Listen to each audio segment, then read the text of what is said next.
Oh my god, is the Kirby Marathon actually gonna get done?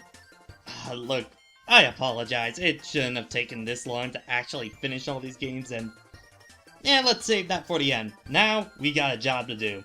Kirby's jumped to 3D-ish with Kirby 64 The Crystal Shards. Now, there isn't too much of a development history for this one.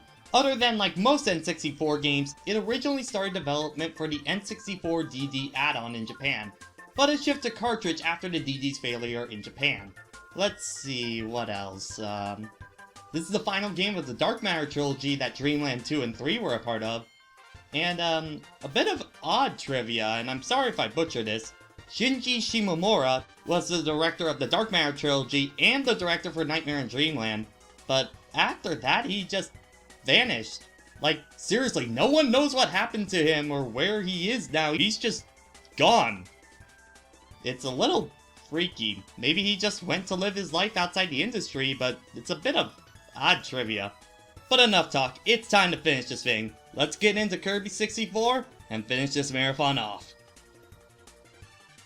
So on a planet known as Ripple Star, a revived dark matter is now trying to cause havoc on the fairies that live there. The Queen orders one of the fairies, who goes by the name of Ribbon, to take the crystal shard, their prized possession, and leave the planet. On her way out, she's attacked and the crystal is broken into several shards that are all the exact same size, Master Emerald style.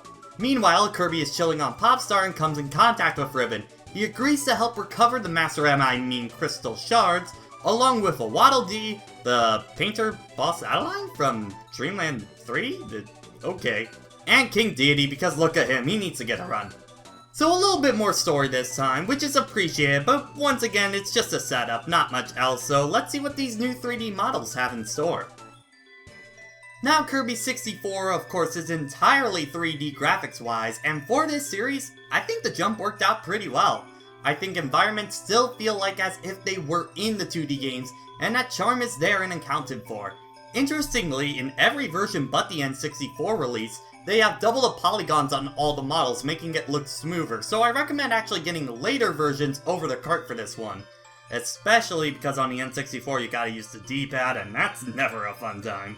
By the way, I love the soundtrack for Kirby 64. It's a lot more atmospheric than the other soundtracks, but easily has some of my favorite tracks. I love the boss theme, the first and second levels are fantastic, and of course, 02, the true final boss, easily one of the best boss tracks in the entire series yet. It's such a different song that Kirby somehow managed to make work. Now those little cutscenes from before the level are back, kind of. More every time you finish a world, you get a 3D scene that honestly just shows something cute or sometimes pretty funny. And I think it adds a lot to the game's charm, and it's a nice incentive to keep going. And surprisingly, for how short these are, they get a lot of emotion out, so props on that. But alright, let's dive into gameplay. So Kirby 64 works more off of the Dreamland formula with a bit of adventure thrown into there. You travel through levels in a linear order, finding items to collect, and using your powers to travel through safely. But what's new this time is that you no longer have the animal buddies to help you out, but instead Kirby can now take one ability, eject it as a star as per usual, but if he throws it at another enemy, you can combine the two to get a brand new power. You can even combine the same ability twice and it gives you a brand new move, which means with the base and combined powers, that's 56 abilities you have to play with this time. Yeah, it's a lot. And use them you shall. This game heavily encourages you to try them all out. You have ones like a flame sword, a dynamite stick, and even a Darth Maul lightsaber. But even more out there kind of abilities like an explosive snowman, a pokey things Kirby, and a fridge. Yeah, they get pretty weird.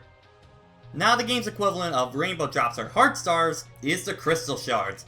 Most levels have 3 of them, and some requiring an ability, going down the right path, or just walking up and nabbing it. And as per usual, you have to get them all in order to get to the final boss. The later we go in these marathons, the less there is for this section in the review. But there are a few minigames outside the main game that can be played with 4 players. A hopscotch minigame, catching the most fruit in your basket, and the best one where you shoot beams on the floor in order to remove platforms to make others fall. Easily the most fun one. But that's about it for Kirby 64 gameplay wise, so for one last time, let's go over those highlights. Alright, there's a lot that I like about Kirby 64. First off, straight up, I think out of the 3 games that are in the Dark Matter saga, I think this one strikes the right balance between the ability switching fun of adventure and the more methodical planning of the previous 2 Dreamland games. I think a large part of that has to do with how lenient this game is.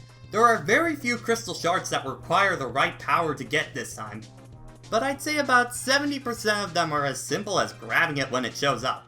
You also don't need to get them all in one run. You can grab one on your first run and get the other 2 that you missed later on, so you aren't spending as long hunting these things down or going out of your way to do something you normally don't do in a Kirby game, which helps this game's pacing immensely. And even if you don't want to go for all the crystal shards, playing through the game normally is just fine too if you want to play it like traditional Kirby. And I think that's mainly because of the level design having a bit more to do than previously. While there are some definite cases of flat landscape, I think the levels themselves do change enough of their designs in order to keep them distinct from one another. Not to mention the dynamic camera adds a lot to them. Each level has set pieces that give them a more unique identity that helps them feel more like classic Kirby, satisfying both camps. Plus, I think the best thing this game has going for it, the new ability system. I love the idea of taking 2 abilities and combining them into something new. With so many ability combinations, it makes me want to keep swapping them for new powers for whatever situation I'm in, and just to mess around with. They can be super useful, speed me up, or just get a laugh out of me. Plus, I love those cutscenes that the game has. They're good incentives to keep going, and we don't get to see Kirby have this much interaction again until around a Return to Dreamland, so it's fun to watch. Unfortunately, the jump to 3D has a few snags along the way. Now in terms of the negatives here, the big one I can think of first off is the same song and dance you've seen in the other Dark Matter games. There still are those shards that require a specific ability combination to get one shard at the very end of the level, which means a lot of going back into a previous level just to get an ability and then come back. It's not as bad in this game, but is it really that hard to put the enemy by that part of the level?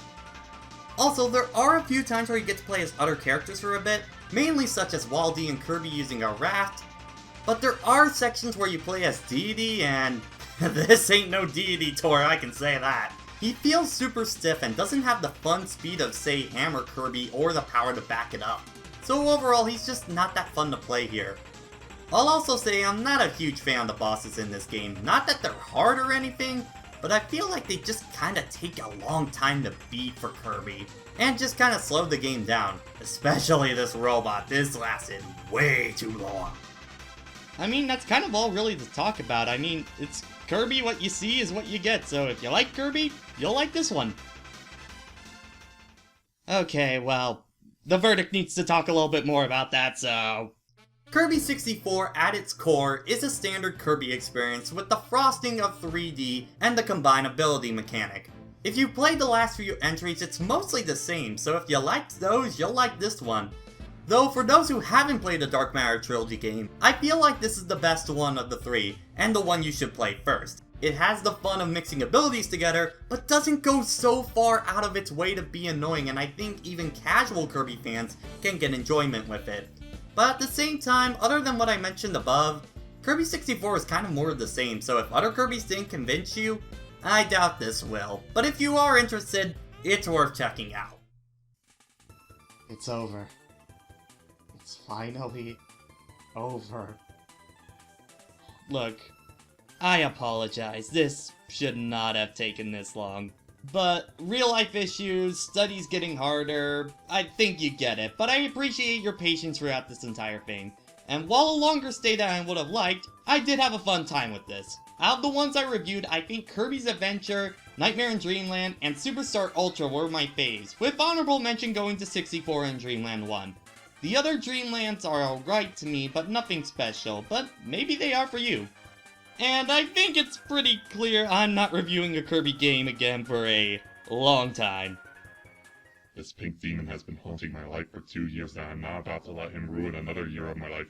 But for the next few reviews, I'm gonna take it a little easy and review some games in other different franchises. But the next time I do a marathon, it's gonna be on a series you guys have been waiting for a very long time. So, until then, I'll see you later.